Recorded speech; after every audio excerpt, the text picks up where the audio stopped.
बिस्मिल्लाहिर्रहमानिर्रहीम। अस्सलाम वालेकुम।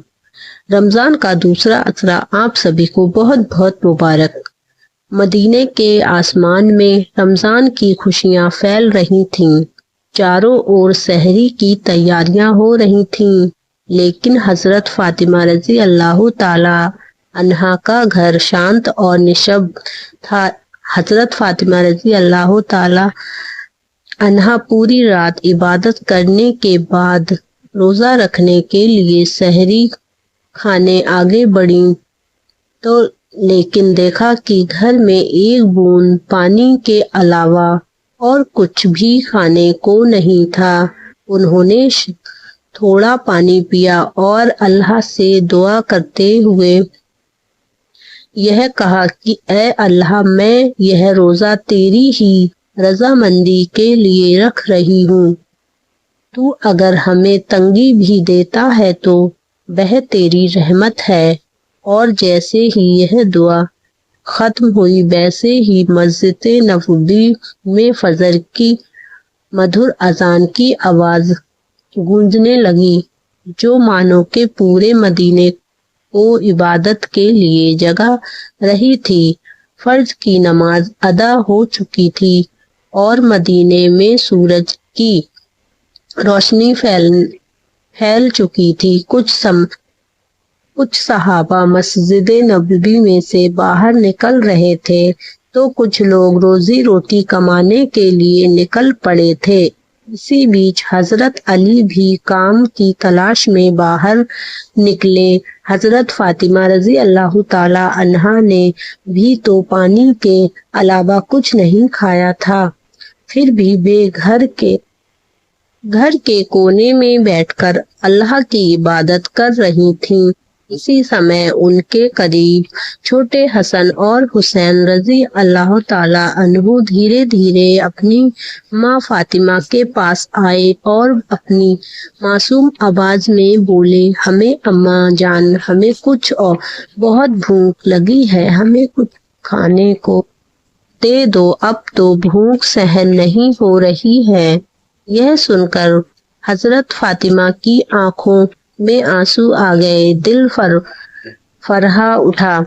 फिर अपने बच्चों के सामने मुस्कुराकर बोली कि बेटे, यह दुनिया तो सिर्फ एक इम्तिहान है, थोड़ा सब्र करो, इंशाअल्लाह तुम्हारे अब्बा जान कुछ खाना लेकर आएंगे। यह छोटे हसन और हुसैन खुश होकर वहां से चले गए और हजरत फातिमा को भी बहुत ज्यादा भूख लग रही थी। तब उन्होंने अल्लाह से दुआ की, ऐ अल्लाह, तू ही रिज्क देने वाला है, अल्लाह तू हमारे बच्चों को तकलीफ सहने की ताकत अता फरमा। ऐ अल्लाह, हमारे दिलों को मजबूत रख। इस कठिन समय के बावजूद भी उनके दिल में ना तो कोई शिकायत ना थी और ना ही कोई शिकवा और ना कोई मायूसी थी, तो बस सब्र और अल्लाह पर तवक्कुल। इधर हजरत अली रजी अल्लाह ताला अन्हों को अब तक कोई काम नहीं मिला था। सूरज धीरे धीरे आसमान के बीचों बीच पहुंच चुका था और जैसे ही उन्हें घर की याद आई, उनकी आंखों में आंसू आ गए।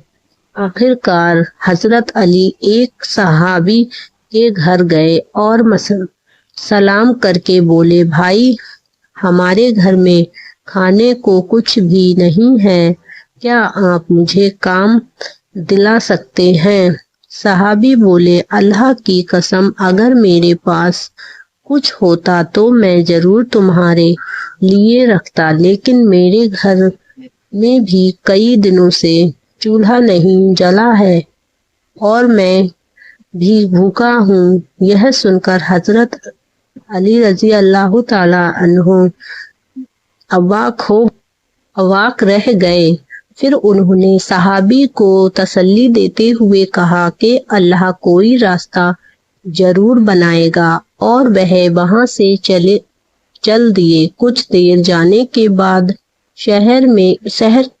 شہر کے کنارے ایک امیر بیاپاری رہتا تھا۔ وہ اسے بیاپاری کے پاس گئے۔ انہوں نے بیاپاری سے کہا، کام کا تذکرہ کیا۔ پھر بیاپاری نے انہیں کھجور کے باغ میں کام کرنے کو کہا۔ حضرت علی رضی اللہ تعالی عنہ خوشی خوشی باغ میں کام کرنے لگے اور کچھ ہی گھنٹوں میں سارا کام مکمل کر دیا، اور پھر وہ امیر بیاپاری کے پاس گئے۔ آپ کے آدیش کے انوسار سارا کام ختم کر دیا ہے، اور بولے میری مزدوری ادا کیجیے۔ تب اس بیاپاری نے کچھ کھجور حضرت علی رضی اللہ تعالی عنہ کے ہاتھوں میں رکھ دیں۔ کھجور لے کر خوشی خوشی اللہ کا شکر ادا کیا۔ اے اللہ، تو ہی ہے میرے رزق دینے والا۔ اگر تو ہمیں آزمانا چاہتا ہے تو ہم صبر کریں گے، لیکن ہمارے ایمان کو مضبوط رکھ۔ اور گھر کے لیے روانہ ہو گئے۔ جب تھکے ہوئے علی رضی اللہ تعالی عنہ گھر میں داخل ہوئے، اور اس وقت مسجد نبوی کی آواز دور سے گونجنے لگی۔